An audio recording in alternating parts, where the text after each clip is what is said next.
A very healthy morning, all of you. Welcome to the virtual classes of Oscar Public School, Class 5. How are you all, students?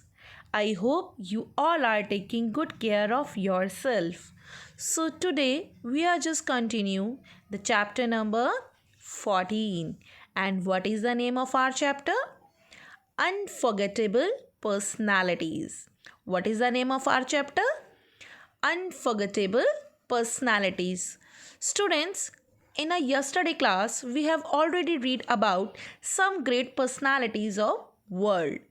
The first one we have also studied about the Socrates. So students, who was the Socrates? Socrates was born in Greece about 2005 years ago, and basically he is a teacher and a philosopher. Okay, he had a great faith in truth.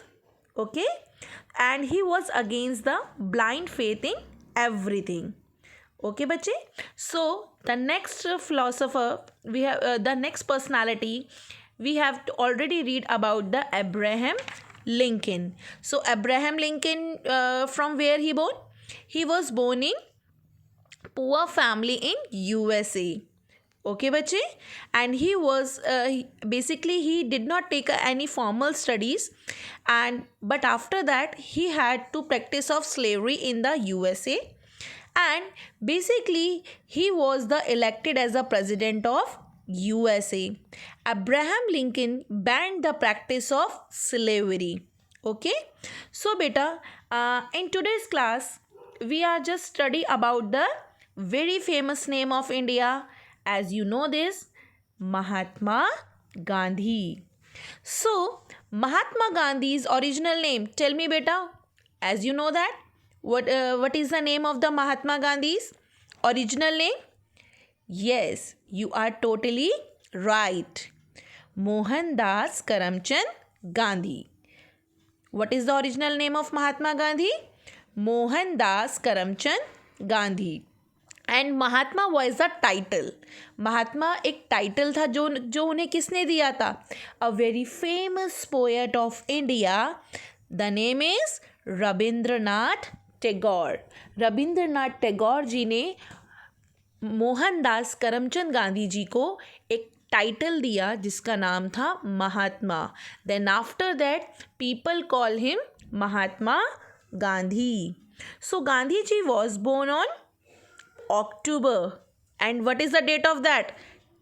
2nd October 1869 at Porbandar in Gujarat. Gujarat में एक जगह है पोरबंदर, वहाँ पर गांधी जी का birth हुआ. Okay, and date क्या होती है? 2nd October. After completing his formal education means उन्होंने स्कूलिंग करी, and he went to England to study law. यानी कि लॉ पढ़ने के लिए वो कहाँ गए? इंग्लैंड गए. Then after become a lawyer he went to South Africa to practise law. यानी कि लॉ की स्टडी करने के बाद वो इंग्लैंड से कहाँ गए? साउथ अफ्रीका, अब प्रैक्टिस के लिए लॉ की. South Africa at that time was under the British rule. और उस समय पर साउथ अफ्रीका कहाँ था? ब्रिटिश रूल के अंडर आ रहा था. The whites treated the blacks and Indians very badly. बेटा in the South Africa, white means foreigners जो अंग्रेज होते थे, and the black is negro and Indian also. So the white people are treated black and the Indian very badly. जो white peoples होते थे वो Indians के साथ as well as जो black people होते थे उनके साथ बहुत ही ज़्यादा बैड बिहेवियर करते थे, बहुत गंदी तरीके से उन्हें ट्रीट करते थे. Gandhi ji decided to fight against this injustice. And Gandhi ji ने ये चीज़ देखी एंड दे फील दैट कि ये बहुत ज़्यादा गलत हो रहा है, and he decided that to fight against इस दिस अनजस्टिस. अनजस्टिस मीन्स जो ये उनके साथ अच्छा नहीं हो रहा था, विच इज़ नॉट जस्टिस, सही नहीं हो रहा था, उस चीज़ के ख़िलाफ़ उन्होंने डिसाइड किया कि वो उसके ख़िलाफ़ लड़ेंगे. He used the method of truth and non-violence for this. बेटा Gandhi ji have a two main weapons. The first one is truth and the second one is non-violence.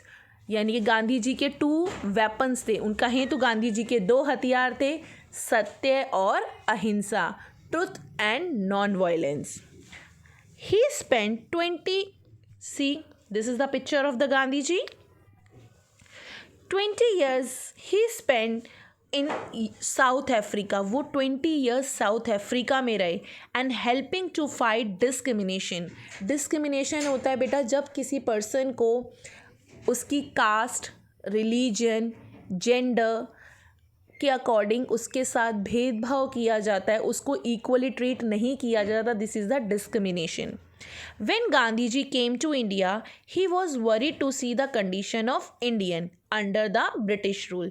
और जब गांधी जी इंडिया आए तो उन्होंने यहाँ देखा he is also like worried. वो खुद परेशान हुए यहाँ पर इंडियंस की कंडीशन को देखकर. क्यों? क्योंकि सेम टाइम पर ब्रिटिश जो था इंडिया जो था वो ब्रिटिश रूल के अंडर था. यहाँ पर ब्रिटिशर्स का राज चलता था. He join the freedom struggle of India. और उन्होंने इंडिया को फ्री करवाने के लिए एक स्ट्रगल करी. उस स्ट्रगल में वो शामिल हुए. He traveled all over the India to make people aware of importance of freedom.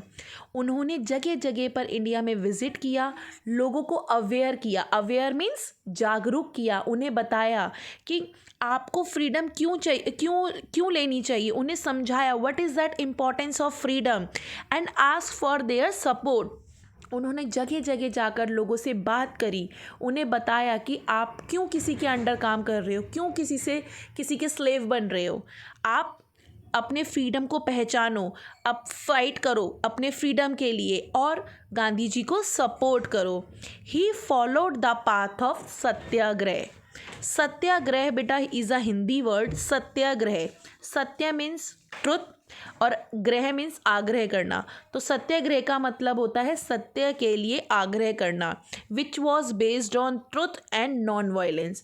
Gandhi ji कहते थे हमेशा सत्य पर टिके रहना, हमेशा सच बोलना, और नॉन वायलेंस मतलब बिना लड़ाई करे, बिना झगड़ा करे, बिना किसी का खून बहाए हम आज़ादी ले सकते हैं. तो गांधी जी के टू वेपन्स थे. The first one is truth and the second one is non violence. He launch many movements. उन्होंने बहुत सारे ऐसे आंदोलन करे, मूवमेंट्स लड़े. The first one is non cooperation movement. कब से कब तक चला ये? 1920 से लेकर 1922 तक. इनमें नॉन कोऑपरेशन मूवमेंट था. बेटा अब मैं थोड़ा सा समय बताना चाहूँगी. Non cooperation movement means we have to no cooperate with the Britishers. हम ब्रिटिशर्स के साथ कुछ भी कोऑपरेट नहीं करेंगे. इफ़ दे आर, उन्होंने जो भी स्कूल्स खोले थे, जो भी कॉलेजेस खोले थे, वहाँ पर लोगों ने जाना बंद कर दिया, उनके ऑफिसेज में काम करना बंद कर दिया. So these are the non cooperation movement. यानी कि हम किसी भी तरीके से इंडियंस जो थे वो अब ब्रिटिशर्स को सपोर्ट नहीं कर रहे थे. ठीक है. बहुत सारे डॉक्टर्स ने हॉस्पिटल जाना छोड़ दिया जो इंडियन डॉक्टर्स थे. So this is the non cooperation movement which was started by the Mahatma Gandhi. Civil disobedience movement in 1930 and the Quit India movement in 1942. Basically बेटा this is the quit India movement. Quit India means Bharat छोड़ो आंदोलन 1942. इसमें peoples have to burn their products. जितने भी Britishers के products थे, जितने भी इंग्लिश प्रोडक्ट्स थे, सभी लोगों ने उन प्रोडक्ट्स को उसका बहिष्कार करना. बहिष्कार मीन्स उसको उनको यूज़ करना बंद कर दिया. सो these are the main three movements: non-cooperation movement, civil disobedience movement in 1930 and Quit India movement in 1942. Mahatma Gandhi were arrested and sent to jail in many times during this period. और ऐसे ही movements में जब Britishers को पता चला कि महात्मा गांधी जी लोगों को अवेयर कर रहे हैं, बोल रहे हैं कि हमें सपोर्ट कीजिए, तो उन्होंने कई बार महात्मा गांधी जी को जेल में डाल दिया. But he did not divide for his mission. पर उन्होंने उनकी जो दृढ़ संकल्प था, उन्होंने मिशन को छोड़ा नहीं, घबराए नहीं. Many other leader also fight for freedom of India. और गांधी जी के साथ साथ और भी बहुत सारे ऐसे लीडर्स थे, जैसे जवाहरलाल नेहरू जी, ठीक है, एंड लाल बहादुर शास्त्री जी, लाला लाजपत राय जी. ऐसे बहुत सारे लीडर्स थे जिन्होंने गांधी जी के साथ फ्रीडम स्ट्रगल में साथ दिया. Finally India became free on August 15, 1947, जिसको हम आज किस नाम से बोलते हैं? Independence day. 15 अगस्त 1947 तभी हमारी कंट्री ब्रिटिश रूल से फ्री हुई थी. After from backward classes after from freedom struggle, Gandhi ji work a lot of Hindu Muslim unity. यानी कि आज़ादी दिलाने के साथ साथ गांधी जी ने फ्रीडम स्ट्रगल के साथ साथ बहुत सारे हिंदू मुस्लिम को एक करने के लिए भी काम किया. His efforts to bring backward caste people used to mainstream also unforgettable. और गांधी जी ही ऐसे पर्सन थे जिन्होंने स्पेशली जो बैकवर्ड क्लासेस थी, यानी कि जो आदिवासी जनजाति थी, जिनका हमारी सोसाइटी में लो कास्ट मानी जाती थी, उनके साथ भी बैठकर उन्होंने काम किया और उनको कहा कि आप लोग भी सभी की तरह इक्वल ट्रीट किए जाओगे. Okay. Some people did not like many of his ideas and thought. और बहुत सारे ऐसे लोग थे जो गांधी जी के आइडियाज़ को पसंद करते थे, बट कुछ लोग ऐसे भी थे जिनको गांधी जी के आइडियाज़ बिल्कुल पसंद नहीं थे. And such time man shoot dead on January 30, 1948. और एक दिन ऐसा आया 30 जनवरी 1948 को गांधी जी को गोली मार दी गई. And Gandhi ji fondly remember as the father of the nation. और गांधी जी को हम किस नाम से जानते हैं? Yes, father of the nation, यानी कि राष्ट्रपिता के नाम से हम गांधी जी को जानते हैं. बेटा, Mahatma Gandhi is a personality जिसे हम कभी नहीं भूल सकते अपनी लाइफ में.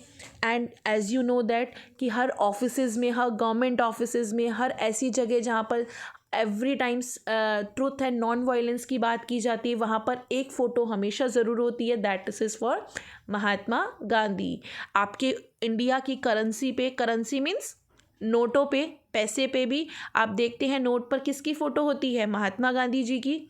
सो he is the personality of India जिसको कहीं पर भी भूला नहीं जा सकता और वर्ल्ड में इनका नाम काफ़ी फेमस है. ओके बेटा, so we are resting the today class here only and this is the last picture of Mahatma Gandhi, that is for his death. And this exercise you have to do in your notebook. बेटा, आपको ये 4 options या 3 options लिखने की need नहीं है. Socrates was born in dash about 2005 years ago. Germany, USA, Greece. So what is the answer? Greece. People from which country are brought in USA and were kept as a slave? तो USA के लोग किसको slave बना के रखते थे? Africa के लोगों को, Sri Lanka and Australia. The correct answer is Africa. The third one is Gandhiji practices law in dash after becoming a lawyer. Gandhi ji कहाँ प्रैक्टिस कर रहे थे लॉयर बनने से पहले? Yes, South Africa. So beta, these 3 questions you have to do in your notebook. Okay. So this is the work and beta, it is very important to watch full video. Again and again I am repeating this sentence. आपको अगर chapter समझना है तो बहुत ज़रूरी है कि आप पूरा वीडियो देखें. Got it बच्चे?